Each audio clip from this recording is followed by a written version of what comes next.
Macaw রূপী বায়স তাড়াতাড়ি গিয়ে অন্ধকার পরীর জাদুদণ্ড তুলে নেয়। তারপর বিড়ালের গায়ে ঠেকাতেই সে আবারও অন্ধকার পরীতে রূপান্তরিত হয়, আর সেই মুহূর্তে বায়সও নিজের রূপে ফিরে আসে। তুমি কমলকলিকে আমার হাত থেকে বাঁচাতে পারবে না রানীপরি। আমি তোমাকে আর ওই কমলকলিকে ঠিক খুঁজে বার করব। অন্ধকার পরী যখন রানীপরীকে ধাওয়া করতে থাকে ততক্ষণে রানীপরী পৃথিবীলোকের এক গভীর জঙ্গলে এসে পৌঁছায়। কমলকলিকে অন্ধকার পরীর হাত থেকে বাঁচাতে আমাকে এখন কিছুদিনের জন্য পৃথিবীলোকেই লুকিয়ে থাকতে হবে।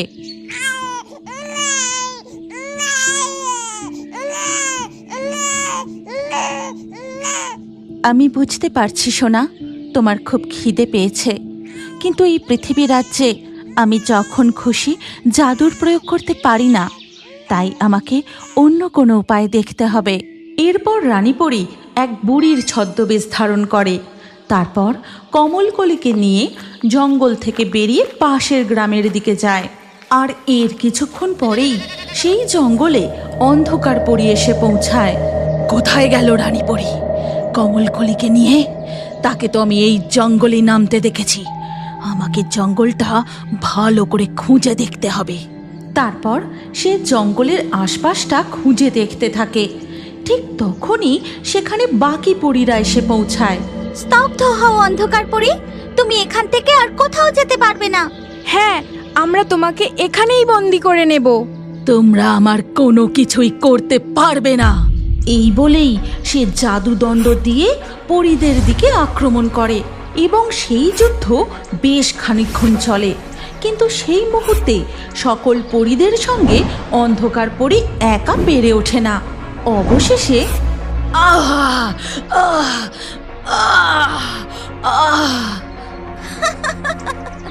এবার তুমি পরাজিত হয়ে গেছো অন্ধকার পরী। আর সাথে সাথেই সকল পরীরা মিলে তাদের জাদুদণ্ডের সাহায্যে অন্ধকার পরীকে একটি কালো বিড়াল বানিয়ে দেয়। তারপর একটি খাঁচায় ভরে নিয়ে পরীরাজ্যের উদ্দেশ্যে ফিরে যায়। আর পরীরাজ্যের দুয়ারের সামনে পৌঁছতেই একই দেখছি আমি, স্বর্ণপরীর হাতে অন্ধকার পরীর জাদুদণ্ড আর খাঁচায় একটি বিড়াল। তাহলে কি পরীরা অন্ধকার পরীকে বিড়াল বানিয়ে বন্দি করে ফেলেছে? এরপর পরীরা বিড়াল নিয়ে পরীরাজ্যের দুয়ার দিয়ে প্রবেশ করে পরীভবনে গিয়ে পৌঁছায়। অন্ধকার পরীকে নিয়ে আমাদের আর কোনো চিন্তা নেই। সে এখানেই চিরকালের জন্য বন্দি থাকবে। এবার আমাদের রানী পরীকে খুঁজে ফিরিয়ে নিয়ে আসা উচিত। হ্যাঁ, একদম ঠিক কথা বলেছো স্বর্ণপরী। আর দেরি করা উচিত নয়, চলো এক্ষুনি। এই কথা বলে পরীরা সেখান থেকে উড়ে চলে যায়। আর তাদের উড়ে চলে যেতে দেখে পরীরাজ্যের বাইরে গাছে বসে থাকা বায়স সকল পরীরা দেখছি পরীরাজ্যের বাইরে চলে যাচ্ছে। তার মানে এখন অন্ধকার পরী বিড়াল রূপে পরীরাজ্যে বন্দি। আমাকে কিছু একটা ব্যবস্থা করতে হবে। এই কথা বলার সাথে সাথেই বায়স একটি ম্যাকাও পাখির রূপ ধারণ করে। তারপর পরীরাজ্যের দুয়ারের সামনে গিয়ে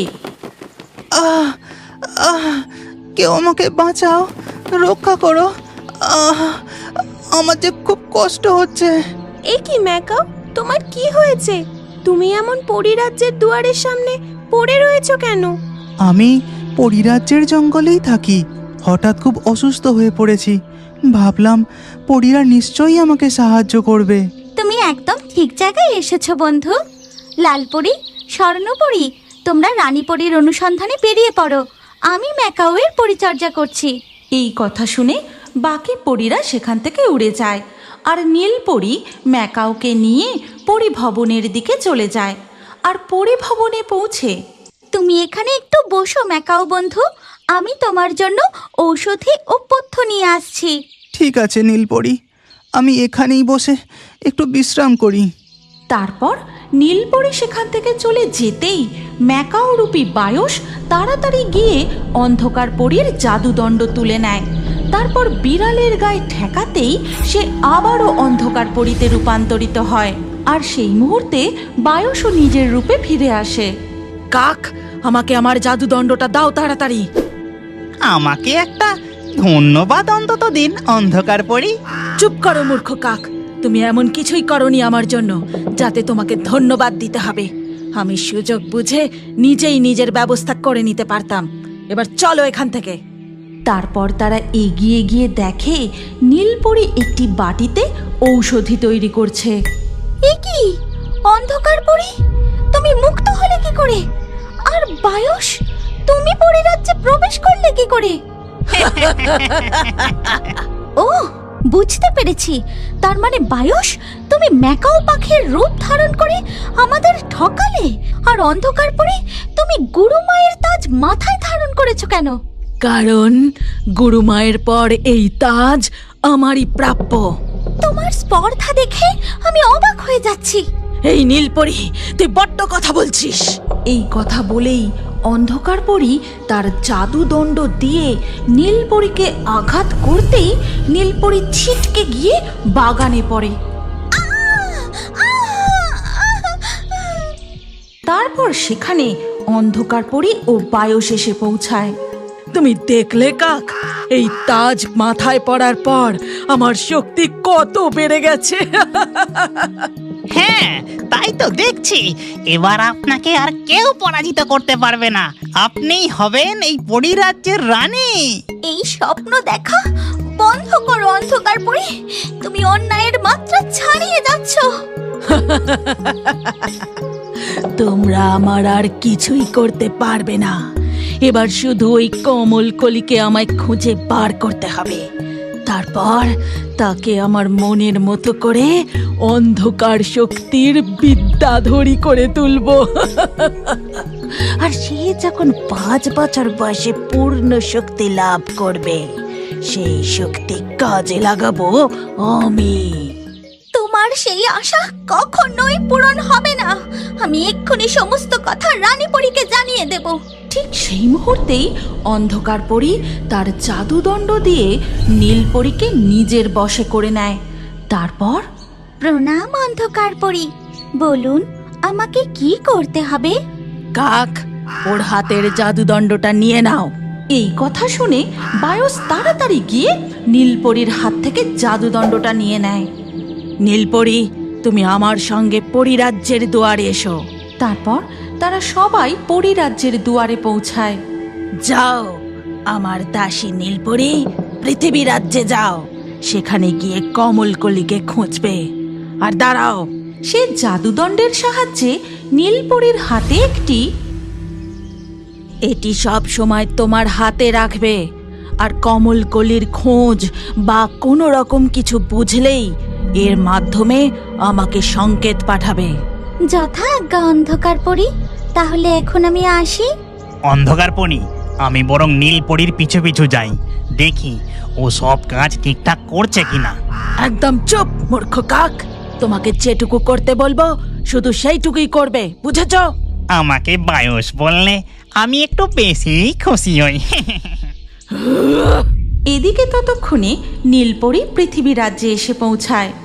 আমার প্রভু অন্ধকার পরীর আদেশ মতো আমাকে কমলকলিকে খুঁজে বার করতেই হবে। তার জন্য আমাকে এই পরীর রূপ ছেড়ে পৃথিবীর সাধারণ মানুষের রূপ নিতে হবে। এই কথা বলে নীলপরি এক ফেরিওয়ালার বেশ ধারণ করে। তারপর সে পুতুল বিক্রেতার রূপ নিয়ে পৃথিবী রাজ্যে কমলকলিকে খুঁজতে থাকে। রাজকুমারী মণিমালা, রাজকুমারী মণিমালা, তাড়াতাড়ি করে এই কয়েদখানা থেকে বেরিয়ে এসো। রত্নকুমার, তুমি এসেছো। আমি জানতাম তুমি আসবে, কিন্তু তুমি যে এখানে এসেছো, তোমাকে কেউ দেখে ফেললে তো তোমার খুব বিপদ হবে রাজকুমার। না, কেউ দেখতে পাবে না। আমরা জাদুর মুক্তের সাহায্যে নিজেদের রূপ বদল করে এখান থেকে পালিয়ে যাব। এরপর রত্নকুমার একটি জাদুমুক্ত মণিমালার হাতে দেয় এবং আরেকটি জাদুমুক্ত নিজের হাতে রাখে। মণিমালা, এবার তুমি যে রূপ ধারণ করতে চাও তা মনে মনে বলো। সাথে সাথেই মণিমালা একটি লাল মাছে রূপান্তরিত হয়। তারপরেই রত্নকুমারও একটি হলুদ মাছে পরিণত হয়। আর দেরি নয় মণিমালা, এবার তুমি শুধু আমাকে অনুসরণ করো। এসো আমার সাথে। এই কথা বলে হলুদ মাছরূপী রত্নকুমার আগে আগে যেতে থাকে এবং তাকে অনুসরণ করে এগোতে থাকে লাল মাছরূপী মণিমালা।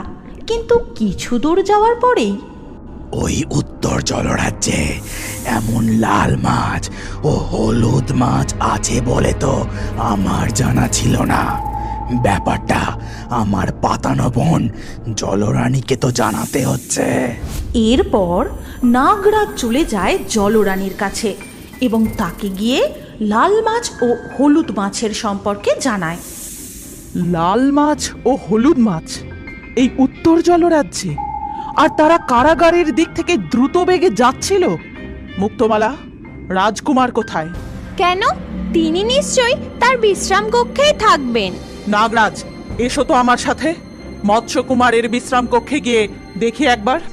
এরপর তারা মৎস্যকুমারের বিশ্রাম কক্ষের দিকে এগিয়ে যায়। এদিকে ততক্ষণে মণিমালা ও রত্নকুমার জলদেবতার কাছে এসে উপস্থিত হয়ে নিজেদের আসল রূপ ধারণ করে। কি ব্যাপার জলকন্যা মণিমালা, এমন ছদ্মবেশে হন্ততন্ত হয়ে আমার কাছে? এরপর জলকন্যা মণিমালা জলদেবকে সমস্ত ঘটনা খুলে বলেন। হে জলদেবতা, আপনি তো সমস্ত কথাই শুনলেন, এবার আপনিই বলে দিন আমাদের কি করা উচিত। সমস্ত কিছু শোনার পর আমার মত হলো এক্ষুনি তোমাদের বিবাহ বন্ধনে আবদ্ধ হওয়া উচিত। আমাদের জলরাজ্যের নিয়মানুসারে একবার বিবাহ বন্ধনে আবদ্ধ হলে সেই বন্ধন আর ছিন্ন করা যায় না। এই কথা শুনে মুক্তমালা ও রত্নকুমার খুবই খুশি হয়। আর দেরি নয়, তোমরা বিবাহর জন্য ঝিনুকের মালা প্রস্তুত করো। আমি ততক্ষণ শুভ শঙ্খ নিয়ে আসি এবং রীতি অনুযায়ী শুভ শঙ্খধ্বনির মধ্য দিয়েই তোমাদের শুভ বিবাহ সুসম্পন্ন হবে। এই কথা বলে জলদেব সেখান থেকে চলে যান, আর মণিমালা ও রত্নকুমার ঝিনুকমালা প্রস্তুত করার জন্য গভীর সমুদ্রের দিকে এগিয়ে যায়। আর ওদিকে তখন একই বিশ্রাম কক্ষ তো খালি, রত্নকুমার কোথায়? মুক্তমালা, তুমি সারাদিন ধরে কোথায় ছিলে? তোমাকে তো আমি রত্নকুমারের খেয়াল রাখার দায়িত্ব দিয়েছিলাম। আমি তো নিজেকে আরো সুন্দর করে সাজাচ্ছিলাম, আর রত্নকুমার তো বিশ্রাম কক্ষেই ছিলেন। চুপ করো তুমি, আর একটাও কথা বলবে না। তোমরা আমার সাথে কারাগারের দিকে এসো। এই কথা বলে জলরানী সকলকে নিয়ে কারাগারের দিকে এগিয়ে যায়। আর সেখানে পৌঁছে আমি যা ভেবেছিলাম ঠিক তাই। তার মানে ওরা রূপ বদলে এখান থেকে পালিয়ে গেছে। সঙ্গে সঙ্গে দূর থেকে একটি শঙ্খধ্বনি ভেসে আসে। এ কি? এ তো জলরাজ্যে যখন কারো বিবাহ হয় একমাত্র তখনই এই শঙ্খ বাজানো হয়, আর সেটাও বাজান জলদেব। তার মানে এই কথা শেষ হওয়া মাত্রই তারা সকলে সেই দিকে এগোতে থাকে। আর জলরানী তার সৈন্য সামন্তদের কাছে গিয়ে তাদের আদেশ করেন, সৈন্যগণ, তোমরা তাড়াতাড়ি জলদেবের ভবনে উপস্থিত হও। আমার বিশ্বাস সেখানেই রত্নকুমার ও মণিমালাকে পাওয়া যাবে। শীঘ্র গিয়ে তাদের বন্দি করো। জলরানীর আদেশ শোনা মাত্রই তার সকল সৈন্যগণ নাগরাজ জলদেবের বাসভবনের দিকে অগ্রসর হয়। ওদিকে তখন শোনো মণিমালা ও রত্নকুমার, তোমরা এখান থেকেই শীঘ্র পালিয়ে যাও। আমি জলের কম্পন থেকে বেশ বুঝতে পারছি তোমাদের বন্দি করার জন্য জলরানী ও তার সৈন্য নিয়ে এখানেই আসছে। তাহলে এখন উপায়? আমরা কোথায় যাব জলদেব? আমাদের বিবাহ যে এখনো সম্পূর্ণ হলো না। প্রকৃতি দেবীর কাছে চলে যাও। পূর্ব দিকের নদীপথ ধরে বেশ কিছুটা এগিয়ে গিয়ে একটি ঘাট দেখতে পাবে। সেখানেই রূপ বদল করে ঘাটে উঠো, আর ঘাটের পাশেই দেখবে একটি বড় গাছ। সেই গাছে আছে এক টুনি পাখি, সেই তোমাদের পথ দেখিয়ে দেবে। শীঘ্রই চলো মণিমালা, আর দেরি করা ঠিক হবে না, নইলে আমাদের চরম বিপদ হতে পারে। এরপর মণিমালা ও রত্নকুমার নদীপথ ধরে দ্রুত সেই ঘাটের উদ্দেশ্যে সেই দিকে এগিয়ে যেতে থাকে। কিন্তু তখনই ওই তো ওরা পালিয়ে যাচ্ছে। মণিমালার সুখ আমি কিছুতেই সহ্য করতে পারবো না। নাগরাজ, তুমি তাড়াতাড়ি গিয়ে ওদের আটকাও। চিন্তা করো না বোন, আমি এক্ষুনি ওদের উচিত শিক্ষা দেব। সৈন্যরা চলো, সব আক্রমণ! এই কথা বলে নাগরাজ সমস্ত সৈন্যদের নিয়ে তাদের তাড়া করে। তখন মণিমালা, এবার কি হবে রত্নকুমার? ওরা যে আমাদের দেখে ফেলেছে আর এই দিকেই আসছে। চিন্তা করো না, কিছু একটা ব্যবস্থা আমি করবই। চলো আমরা জলের উপরের দিকে যাই। জলের উপরের দিকে এসে জল থেকে মাথা তুলতেই তাদের সাথে শীগাল পাখির দেখা হয়। সে তখন একটা ভেসে আসা কলা গাছের উপর বসেছিল। আরে জলকন্যা মণিমালা যে, কেমন আছো তুমি? আমাদের খুব বিপদ বন্ধু। নাগরাজ, জলরানী আর সৈন্য সামন্ত আমাদের ধরার জন্য এই দিকেই আসছে। ও এই ব্যাপার, তুমি চিন্তা করো না বন্ধু, আমি এক্ষুনি ব্যবস্থা করছি। এই কথা বলেই শীগাল পাখি উড়ে যায়। তারপরেই সে একটা নৌকার দড়ি টেনে নিয়ে আসে। এই নাও বন্ধু, তোমরা তাড়াতাড়ি এই নৌকায় উঠে পড়ো আর ওই ছাউনির নিচে লুকিয়ে পড়ো। এবার তবে আমি আসি, সাবধানে যেও। আর দেরি নয় মণিমালা, তাড়াতাড়ি জাদু মুক্তের সাহায্যে মানুষের রূপ ধারণ করো। সাথে সাথেই মণিমালা ও রত্নকুমার মানুষের রূপ ধারণ করে সেই নৌকায় উঠে বসে। এদিকে তখন, কোথায় পালিয়ে গেল ওরা? এখানেই তো ছিল। সৈন্যরা, ভালো করে খুঁজে দেখো, নিশ্চয় কোনো শৈবাল গুচ্ছের আড়ালে লুকিয়েছে। তোমাদের কারুর দ্বারা কিচ্ছু হবে না, সব এক একটা অপদার্থ। এই ছিল, এই নেই, আশ্চর্য। ভুলে যেও না বোন, ওরা কোনো এক জাদু শক্তির সাহায্যে রূপ বদল করতে পারে। হয়তো সেভাবেই আমাদের চোখকে ফাঁকি দিয়ে পালিয়ে গেছে। তবে আর কি, চলো এবার ফিরে যাই। আর তো কিছুই করার নেই, তাই না? তুমি চিন্তা করো না বোন, আমি ওদের কিছুতেই ছাড়বো না। এর বদলা কোনোদিন না কোনোদিন আমি নেবই। এইদিকে তখন মণিমালা ও রত্নকুমার নৌকায় ভাসতে ভাসতে এসে সেই ঘাটে পৌঁছায়। তারপর মণিমালা ও রত্নকুমার নৌকা থেকে নেমে ঘাটে দাঁড়িয়ে দেখে সেই বড় গাছটার ডালে বসে আছে টুনি পাখি। প্রণাম টুনি পাখি, তোমার কথা জলদেব আমাদের জানিয়েছেন এবং তিনি তোমার কাছ থেকে প্রকৃতি দেবীর কাছে পৌঁছানোর পথ জেনে নিতে বলেছেন। তোমরা জলদেবের কথা কি করে জানলে? কি তোমাদের পরিচয়? আমি উত্তর জলরাজ্যের রাজকুমারী মণিমালা, আর ইনি হলেন দক্ষিণ জলরাজ্যের রাজপুত্র রত্নকুমার। ভীষণ বিপদে পড়ে মানুষের রূপ ধরে জলরাজ্য ছেড়ে আমাদের পালিয়ে আসতে হয়েছে।